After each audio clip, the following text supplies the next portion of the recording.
MacVoices Live CES Wrap Up, Part 2. This is MacVoices. MacVoices is supported by the MacVoices Slack. Discussions, questions, and answers, and a place to talk tech with your friends. The MacVoices Slack is available to all patrons of MacVoices. Sign up at patreon.com/MacVoices and join in. Welcome to MacVoices. This is the talk of the Apple community, and I'm Chuck Joyner. This is the second part of our CES wrap-up discussion with the MacVoices Live panel. As I said before, we're interspersing this with some of our MacVoices CES coverage so that you have a good feel for what we saw and what you are going to be seeing, but also what the initial reactions were to the CES announcements. Let's go back and let the panel do the talking. Norbert, I might add toothbrushes, believe it or not, to the mix. And we saw one. I can think of at least 4 different smart toothbrushes that were there at the show or at one of the press events. Only one of which we covered because it truly did blow me away. I went to a showcase before Norbert got there, and we actually went back so we could interview the folks because it just felt like they were bringing something new to the table. So look for that because I think it is. I will let you know if and when I get my hands on one. But it just seems like they are trying to redo the smart toothbrush in a very intelligent fashion. What was the brand on that one? I'm not going to tell you, David, because I want to make sure I get it right, and so you're going to have to wait too. Yeah, but for the first time ever, we filmed inside of a bathroom, so that should be exciting when the video comes out. No, I'm sure it's not the first time that there was film done in a bathroom in Vegas. That was a tease. Well, actually, Norbert wasn't there for the showcase, but you go to these showcases, they have a hotel suite, and they've set different vendor exhibitors up in different corners of the room or different sections of the room, and so they walk you around, introduce you, and show you who's where. And there's also this company in the bathroom. It's like, really? Okay, fine. So but it was a perfect setting for a toothbrush. It's a very interesting product. Wasn't there like a smart bidet that I remember seeing something about a smart bidet? I would be surprised. Yes. Yes, there was. I'm trying to remember the company, but yes, I remember seeing a thing about the smart bidet. Yeah, I'm sorry. I don't need AI related to my toilet. Don't judge me. Don't judge me. Guy would be the one to bring that up. But yeah, you brought up bathrooms. Hey, come on. So yeah, that just completely took me off wherever I was going. Sorry. No, that's all right. Well, Chuck, how about if I run with it? Don't worry. This is a totally safe way to run with it. No. One of the trends that I saw coming out of CES coverage, which it happens every year, but I felt like it just felt like there's more this year, and it was health technology, health and fitness. And look, your toothbrushes are an example. And there is it Withings that has basically the medical tricorder that you hold up to your head. Yeah. And there were several companies that had really interesting, compelling health and fitness related products that they were showing off. Jeff, this was a subject of a discussion one night. With all these health devices, taking nothing away from any of them. But at some point, you have to wonder how much the average consumer is going to invest in this technology unless they have a specific condition. Yes. So, if I have high blood pressure, it's going to make perfect sense that I might invest in a blood pressure cuff, even a smart blood pressure cuff. But if I don't have lung issues, am I going to use that device that takes the sonogram of my lung? I don't know. I don't have a good answer for that. You aren't, but there's a market out there. I mean, there's a lot of people around the world that have the income, the disposable income to be able to buy products like this. And in many cases, It's also people that have a valid need for products like this. Yep. And then, and Web, if I'm getting this wrong, I have no doubt you will correct me. There's incentive for health insurance providers to offer products as part of a wellness program to lower their overall costs.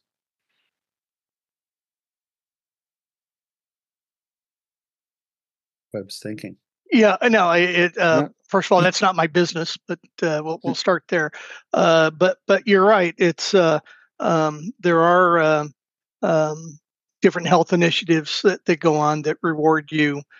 Some employers do it, reward you for maintaining a healthy lifestyle because they're also the provider of the health insurance. So there's some incentives to that. So I was in a hotel in Europe a year ago, 2 years ago, and they had one of these smart toilets. I'm not saying I used it, but don't knock it. So.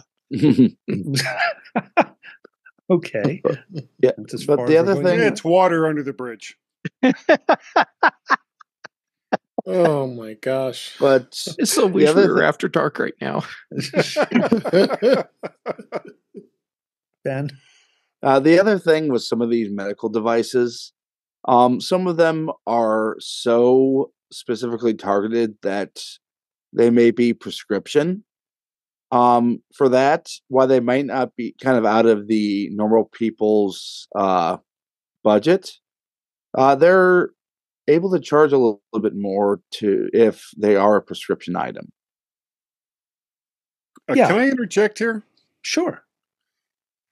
Something I would love to see, and I cannot find anything on it. I haven't made any secret of the fact that I've lost my right eye. One of the big problems I've had in adjusting to that has been having monovision, essentially. Mm-hmm. And things like driving, even being in crowded rooms or walking through New York City is very difficult and can add quite a bit of anxiety to whatever activity it is I'm doing. And the idea that I had, nobody seems to have done anything with, and I don't know if it's because it isn't possible or if it just wouldn't make any difference. And you've got something like Apple's Vision Pro, which has cameras on both sides, or even something a little bit smaller, like Google's effort with smart glasses a couple of years ago, where they could take the images from both cameras, meld them together to increase the vision for somebody that is dealing with monovision. I actually sent an email to Tim Cook's public Apple email address, and of course did not expect him to read it or get a personal response. I actually think his email address is controlled by AI, because the response I got was more of a press release on Apple's efforts in what's the word? Disability technology, helping people with whatever their whole accessibility initiative. Accessibility, that was the word I was looking for. And it didn't really address the questions that I had put into the email at all, which is what made me think that it was basically some AI had just taken the bulk of what it was that I had said in this email and said, well, let's just spit out something that's going to make him happy, which of course it completely failed and was miserably so in doing so. But this is something that, specifically targeted devices for people with various afflictions. And prior to last year, I hadn't really given it much thought, but of course the events of last year have made it first and foremost in my mind. So that's kind of, I would love to see where somebody was doing something for people with manicular with monovision or other sort of sight-based ailments, And other than trying to, I mean, there is actually plenty of accessibility efforts for people with almost no sight or that are blind. And that's not to say that people with almost no sight or that are blind wouldn't trade places with me in a country minute, having decent vision in one eye. And, you know, I don't want to make light of that, but I would really, really appreciate it if some company somewhere was working on something like this, or at least talking about it openly, because I can't find anything. I'm sorry, I didn't mean to hijack. No.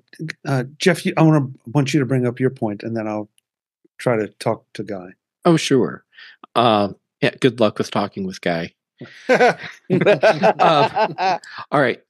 So with all of this health and wellness tracking technology that we're seeing, we need to keep in mind that we have a demographic that is aging, and this demographic also grew up in a more tech-savvy space. And that demographic is perfect to target with these types of devices, because they're the kinds of people that are more comfortable with technology in general. And as they age, they have a higher likelihood of having different physical ailments, and will have a need to track or monitor their own wellness. And more disposable. Yeah, I feel targeted. Well. Mm-hmm. To add on Jeff's point, it's not just the patient that might need those, but maybe the younger generation. You know, for mom and dad, I want to make sure that I get them the blood pressure blood pressure cuff, or the technology that they need to make sure that they're doing right, that it's monitoring and giving me reports of how they're doing. So it's not just them, but the generation below them. They're very much more tech savvy, and they're the ones that can also purchase these products for their folks or people in their lives. Mm-hmm. Go ahead, Ben. Sorry. Yep, I'll give a kind of a little something on the subject. A few years ago, I was diagnosed diabetic. So being tech savvy and having Apple Health kits available at that time, I specifically went for a glucose monitor that was that integrated both digitally and with Apple Health Kit. It allows me to basically have my doctor in real time view all my readings, and I mean, it's as a 40-something who grew up with tech. I mean, this is more the way that it is done now. Yeah. And Guy, one thing we did not do, because they were everywhere. There were all variety of glasses, goggles, all kind of different things to put over your eyes, and we intentionally stayed away from those, because you just know, regardless of what they were claiming to do, they're not going to. Most, or if not all of them, are not going to be there in a year. Right. So I can't really report. I did violate it for one, and it was one of the press events, and it was a set of goggles, not goggles, but really glasses that were self-adjusting and focusing. Like for me, I use readers. Okay, that's what these are. Yeah, me too. Put this device on. Adjust it through a manual adjustment so that you could read what's, right in front of you, and then look up and still be able to read exactly or see exactly clearly what's going on the whole way across the room. So like an auto variable focus lens. Yeah. Mm-hmm. And it worked. And the problem with most of those is power, because they'll only last for so long. Before the little gears and motors inside of the glasses will say, okay, I don't have any more power to do that anymore. But But the fact Which is, this go ahead, worked. I'm sorry. I mean, that was the thing. It's like, okay, fine, I'll put them on. We'll try it. And I was honestly shocked that it worked. So, let's see. So where do we go from here? Because I don't want to chew up the whole show with this.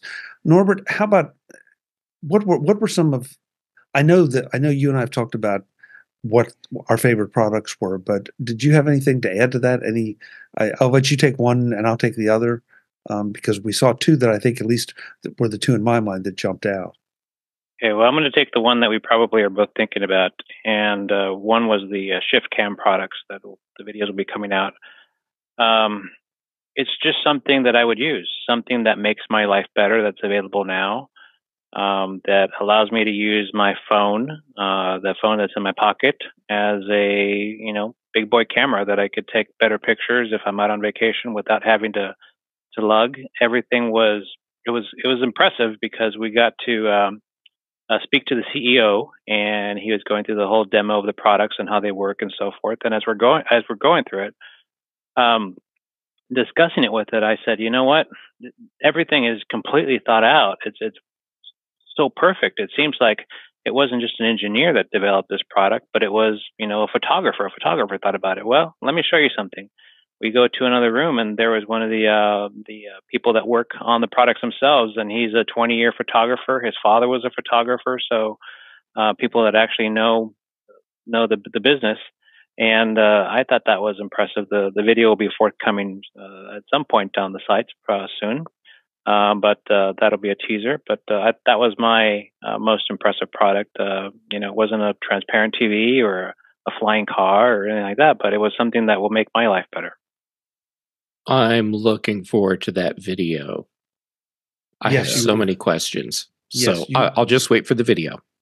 Jeff, you will. But Norbert and I both walked out, and up to that point, we had not run into anything that we thought was like, oh my God, this is a potential killer product. And so in hindsight, it still feels like it's, if you are into video or photography, these are products you're going to want to pay a lot of attention to. So the one that jumped out at me is since so many of us here are using the Insta360 webcam, they have a new action cam coming out that is impressive, that addresses so many of the, I guess, the little annoyances of action cams, that and will put it into a lot more of a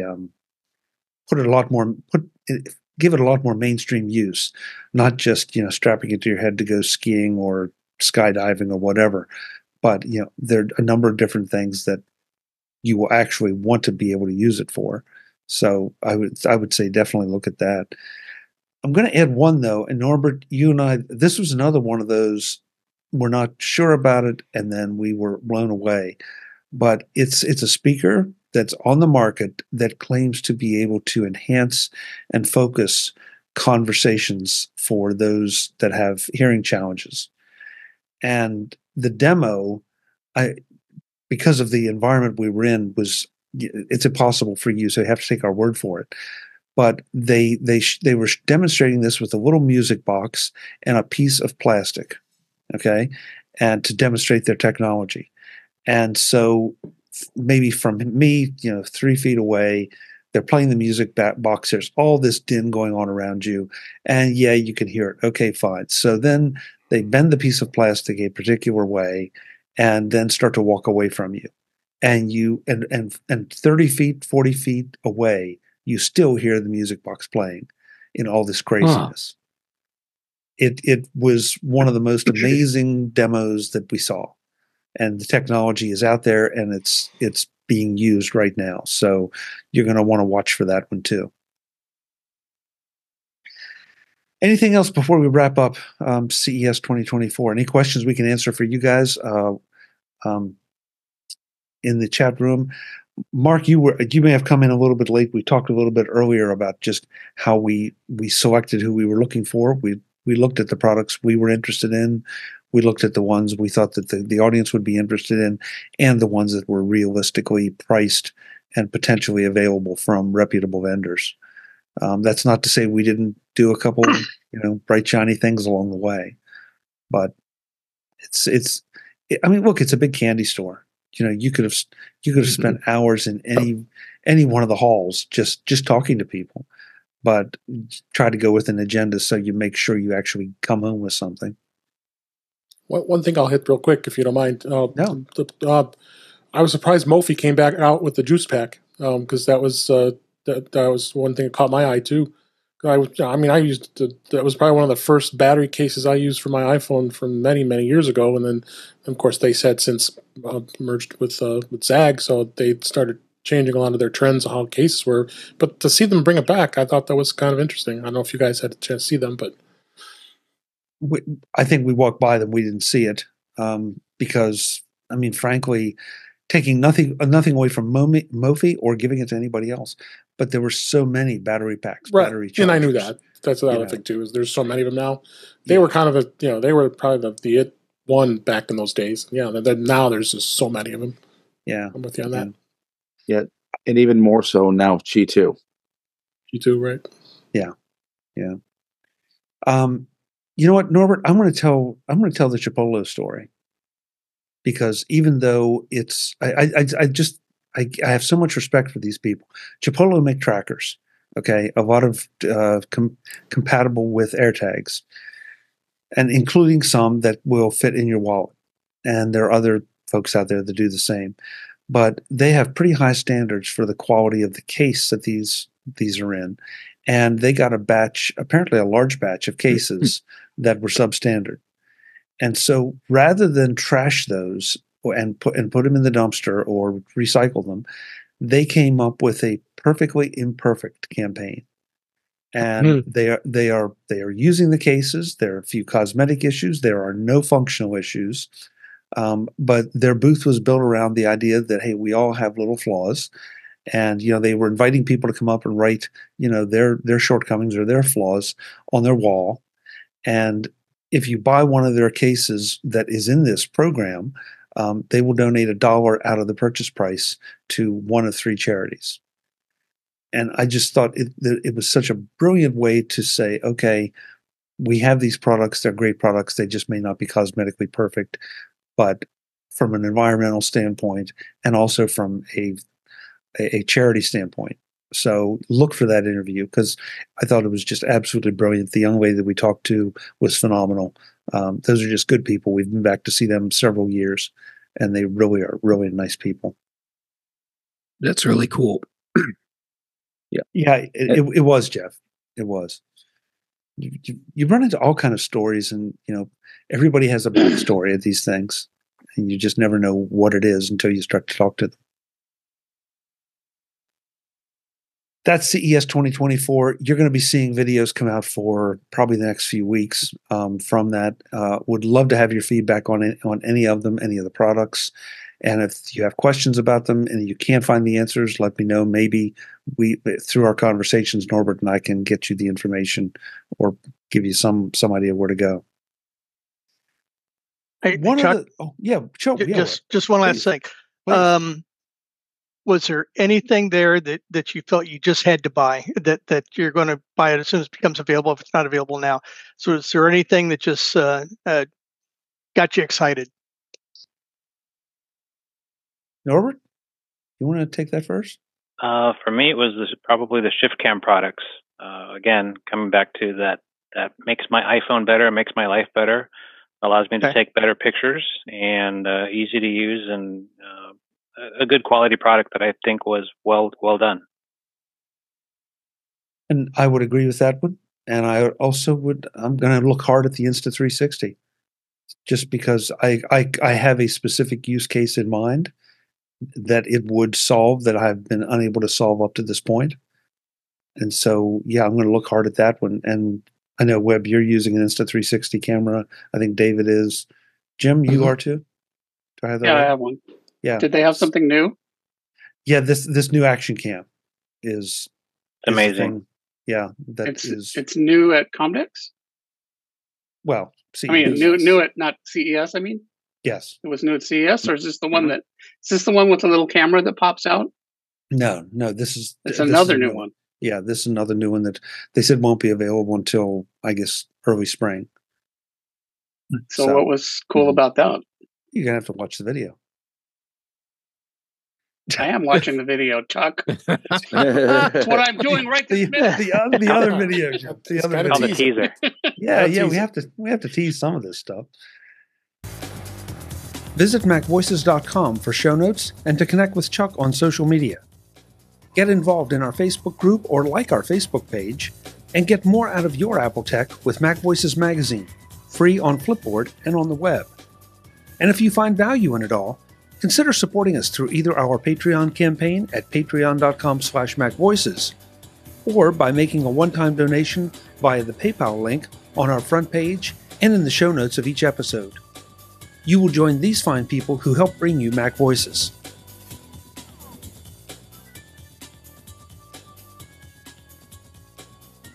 Advertising handled by Backbeat Media at backbeatmedia.com. Bandwidth provided by CacheFly at cachefly.com.